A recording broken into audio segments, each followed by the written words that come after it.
The Sims 4 Create a Sim demo is now available for public consumption, and I approve of this. And although I'll have a more in-depth rambling video about it, I figure it's as good a time as any to talk a little more concisely about my thoughts on the demo and The Sims 4 in general. First up is the demo because it's new and exciting, and while there's really not much to do here, it's a great look at the new customization engine for Sims in The Sims 4.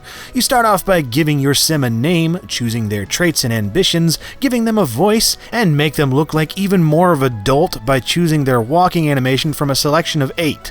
Note that you can only make a young adult in this demo, although you'll also be able to customize children, teenagers, adults, and elders in the full game.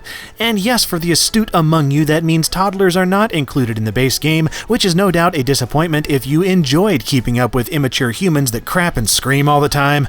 After this, you can do all the normal body transformation and dress-up doll stuff that you could do in the previous 14,000 incarnations of The Sims, except this time it does more, while doing less simultaneously. That, my friends, is progress, is it not?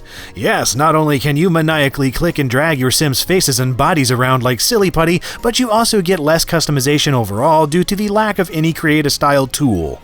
In case you're not aware, one of the bigger additions to The Sims 3 was the ability to choose from not just the pre-made colors and patterns for clothing, skin, hair, and accessories, but you could also use a color wheel and texture selector to change them to anything you wanted. Not so anymore, and while we're told this is due to performance concerns, I call BS on that. Not only is the game far more optimized for good performance right out of the box anyway, but you can easily import new color and texture combinations through mods with no ill effects that I can see, at least in this demo.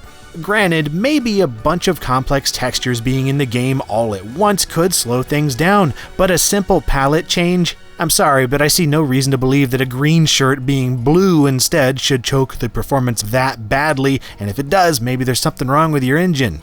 Anyway, beyond this, the customization is freaking awesome in terms of manipulating the shape and size of Sims.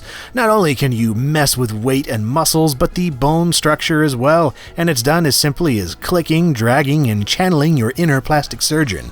And combined with the new stylized look of these Sims, it's easy to come up with some seriously convincing likenesses of you, your friends, celebrities, and alien ass-kickers alike.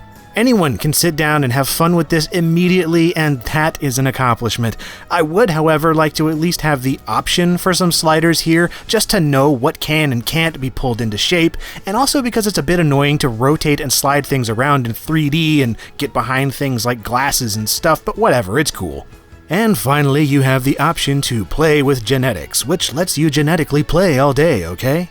Pick a Sim and let the game randomize siblings and twins for you based on some ungodly algorithm that would probably scare you to death unless you're all mathy and stuff. Now, as for my thoughts on The Sims 4 itself up to this point, well, you'll have to wait until it releases in September 2014 for all of those thoughts, but I've got some crap to spew anyway. But first, the positive, I'm really starting to dig the new look of The Sims themselves, and the fact that you have such a hands-on approach to making them is great 95% of the time. And I'm seriously looking forward to seeing how the new emotions system works, seeing the multitasking and all its hot, sweaty action, and seeing what all the world contains. It's been revealed there are 2 worlds to explore on launch and a ton of side activities and community lots to play with from the get-go, so that's exciting to me as a longtime Simmer. However, the lack of things like Create-a-Style, toddlers, pools, an open world, and who knows what else are disconcerting. And yeah, there's no open world, which means you can't just go and walk around anywhere in the game anymore. You've got loading screens between each zone in the neighborhood. And while this supposedly means you can have lots packed with way more Sims in detail, it also means that you only have 5 or so lots on each screen, and swapping between Sims in different areas incurs another loading screen. I'm sure they had a good reason for this, but I am just not convinced yet that the things they've added to the game are worth losing those things to make that happen. For me, The Sims 3 was such a huge step forward because of things like intense customization and the open world, and both have been removed.